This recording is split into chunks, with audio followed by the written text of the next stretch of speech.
ძალიან მიმძიმს დღეს ეთერის დაწყება, იმიტომ რომ კარგად მოგიხსენებათ, როგორი განვითარდა მოვლენები დღეს ამ სტიქიურმა უბედურებამ ძალიან დიდი პრობლემები შექმნა ჩვენი ქვეყნისათვის და სამწუხაროდ ამ ტრაგედიას ბევრი სათავისოდ იყენებს იმისათვის რომ რაღაც პოლიტიკური ქულები დაიწეროს და შემდგომში სპეკულაცია მოახდინოს მოსახლეობისა რომ აი ამ ტრაგედიებით თავდაცვის სამინისტროს შენაერთები უკვე შევიდნენ დასავლეთ საქართველოში, გურიაში და მიემართებიან იმ რომ განახორციელოს სამაშველო საქმიანობა. ეხა იცით 1985 წლის შემდგომ არ ყოფილა აი ესეთი უბედურება ეს ბოლოს აი ესეთი ამხელა თოვლი სწორედ ამ დროს მოვიდა და პრინციპში ამ სტიქიასთან ხშირ შემთხვევებში ძალიან ძნელია რაღაცის გათვლა, იმიტომ რომ ეს მოულოდნელად ხორციელდება, ესეთი უბედურება დაატყდება ქვეყანას თავს. რა თქმა უნდა, გაწმენდითი სამუშაოები მიდის ასევე დახმარება მოსახლეობისა, მიეწოდება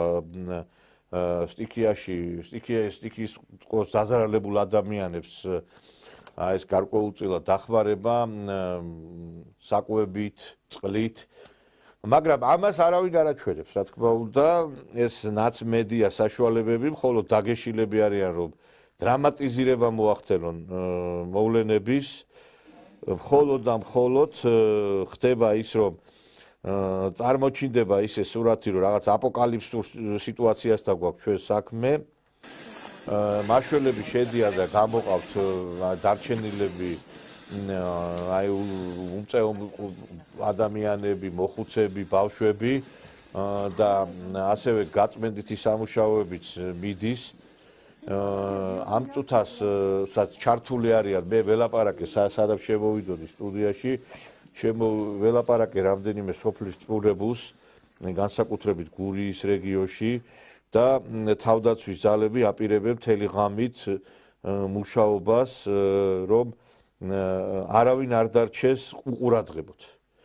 არავინ არ დარჩეს უყურადღებოდ და ეს ნაძირლები, ეს ნაცხროვა, რომელიც აი ამ ყველაფერს იყენებს სათავისოდ, რომ როგორმე აი ხა თითქოს ესეთი სიტუაცია შექმნა, რომ კაციშვილი არავის არ ეხმარება, ვითომ ესე იგი მიტოვებულია ადამიანები, აი ამითი დრამატიზირება სურთ მოვლენების.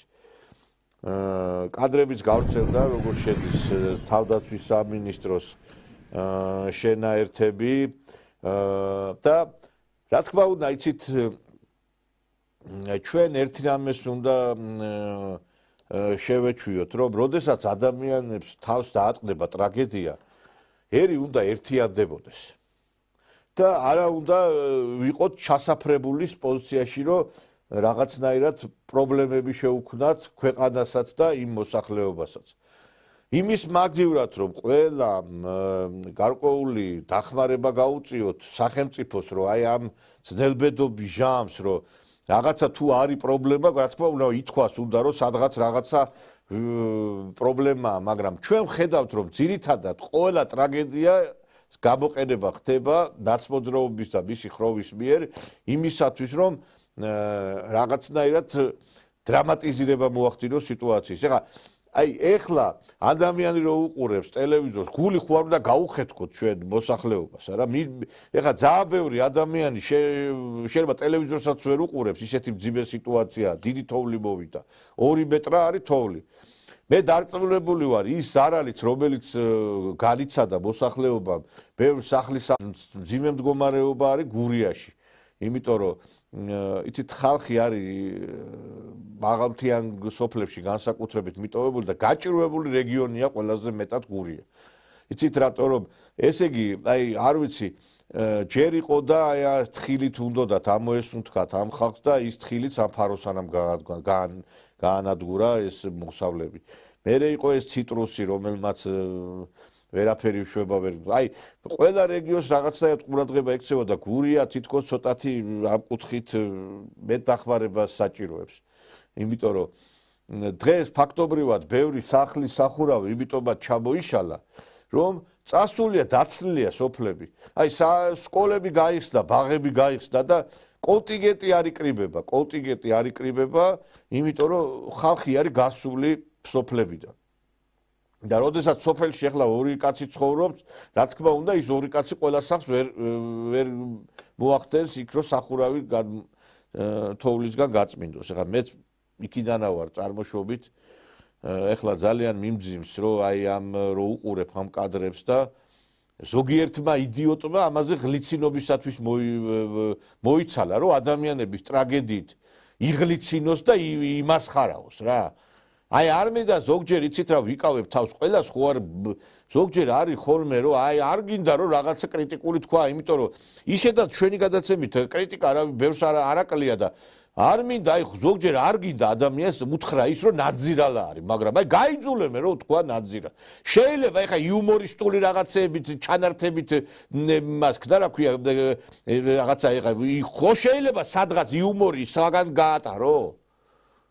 და ესე იგი შევედი ერთმა იდიოტმა პოლიტიკოსმა დაწერა რაღაცა იუმორისტისა და რაღაცა ვითომ გაიყუმრა, ჯერ ესე იგი ხალხი იხოცება რა გეხუმრება იდიოტო შენა. და მე ნახე ესე იგი სმაილები ერთი 100 კაციც ამაზე ხითხითებდა. თქვენ უპატრონოებო თქვენა.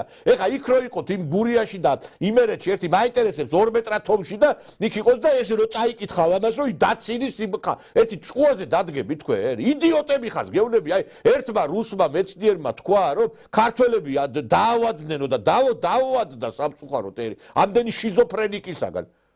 აი ენაზე მადგია ეხლა იმ ნაძირალა პოლიტიკოსის გვარი და სახელი, ვინც აი გურულები მასხრათ აიგდო. და მე მიხვდა და წაშალა ის Facebook გვერდზე თავისი ნაბღაჯნი.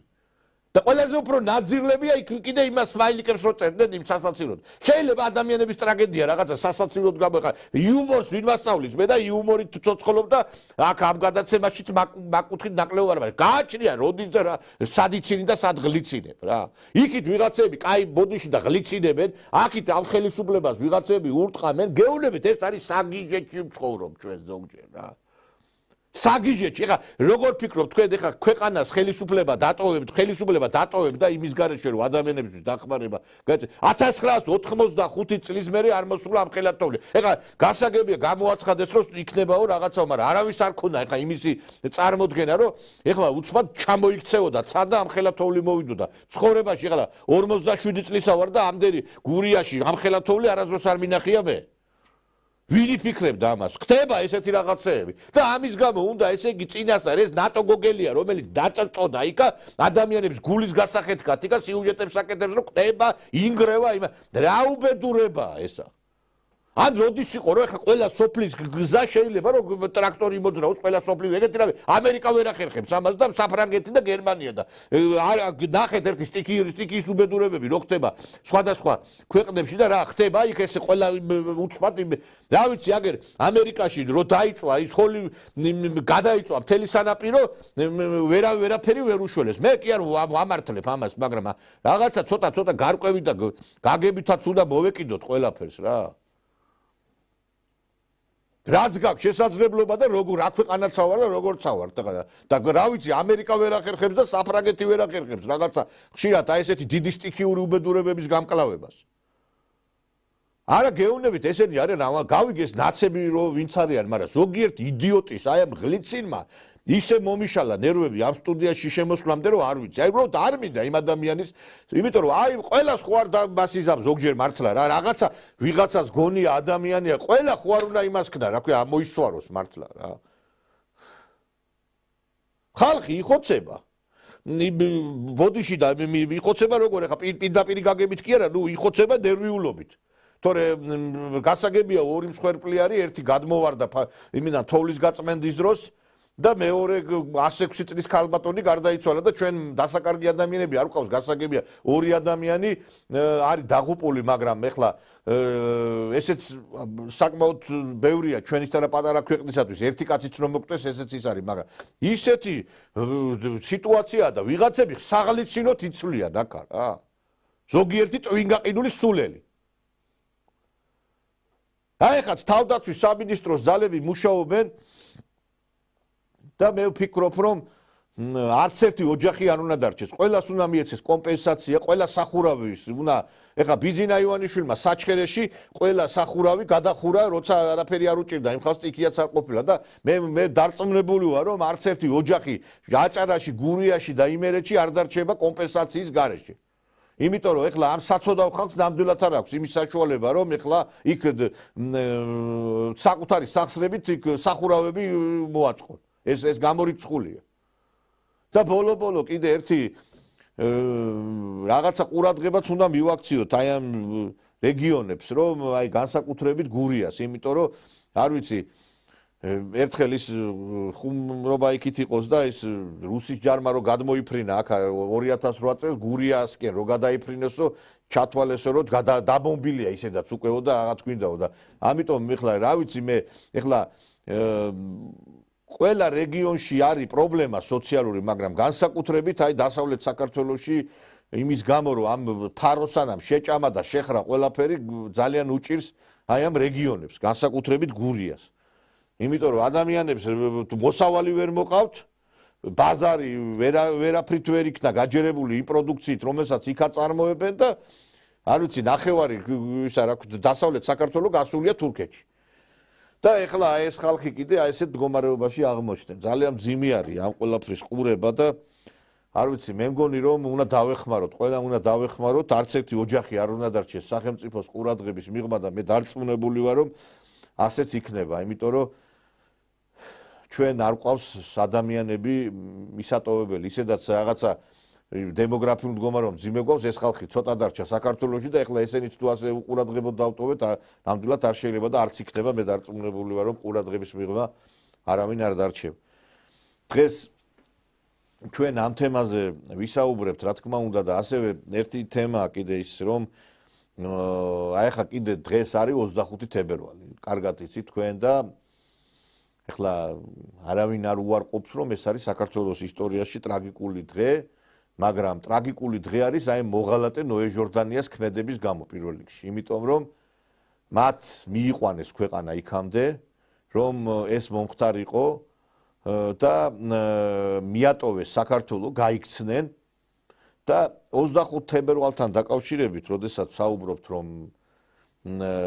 ჩვენ აი კოლა ნადირაძის ლექსიზე მაქვს საუბარი. იცით, რა თქმა უნდა, როდესაც ქვეყნის დამოუკიდებლობის ხელყოფა ხდება, ეს ცუდია, მაგრამ ჩვენ ერთი რამე უნდა ვიცოდეთ. მოდი ერთი გულზე ხელი დავიდოთ და ვთქვათ, აი 21 წლის შემდგომ ქვეყანაში რა პროცესები განვითარდა და იმ 90-იანების შემდგომ, როდესაც საქართველო გახდა თავისუფალი, იმის შემდგომ რა პროცესები წარიმართა. დღეს ეხლა ეს ნაძირლები დადიან იქ რუსთაველზე და ხელახლა გასაბჭოების წინააღმდეგ საქართველო კიდევ ერთხელ ვიმეორებ, ამაზე მეტად დაპყრობილი არასდროს არ ყოფილა. საქართველო თუ გასაბჭოება მოხდა საქართველოს გასაბჭოების შემდგომ საქართველო გახდა ინდუსტრიული ქვეყანა, საწარმოები, ფაბრიკები, ქარხნები, მე არ ვიცი, დამონებულ და მონამ მდგომარეობაში ნამდვილად არ ვიყავი ჩვენ, იმიტომ რომ მე არ ვიცი, მონა იხდის ხარკს და მონას უშენებდნენ ფაბრიკებს, ქარხნებს, საწარმოებს, ეგეთი რამე მე არ ვიცი. და საქართველოში აშენდა უამრავი, მე არ ვიძახი ეხლა ვიღაცები ჩემს ნათქვამს სხვანაირად გაიგებენ. რა თქმა უნდა, ტრაგიკული დღე არის, მაგრამ როდესაც ჩვენ საუბრობთ იმის შესახებ, რომ აღარ გვინდა განმეორდეს, იმიტომ რომ ჩვენ არ გვინდა დავკარგოთ თავისუფლება სადა გვაქვს ჩვენ დღეს. საქართველო არის დღეს ოკუპირებული დასავლეთის მიერ, კი ბატონო 20% რუსეთს აქვს, 80% აქვს დასავლეთს ოკუპირებული. და დღეს მიდის ბრძოლა, რომ აი ეს გამთავისუფლდეს ქვეყანა აი ამ ოკუპაციისგან 80% რომ განთავისუფლდეს.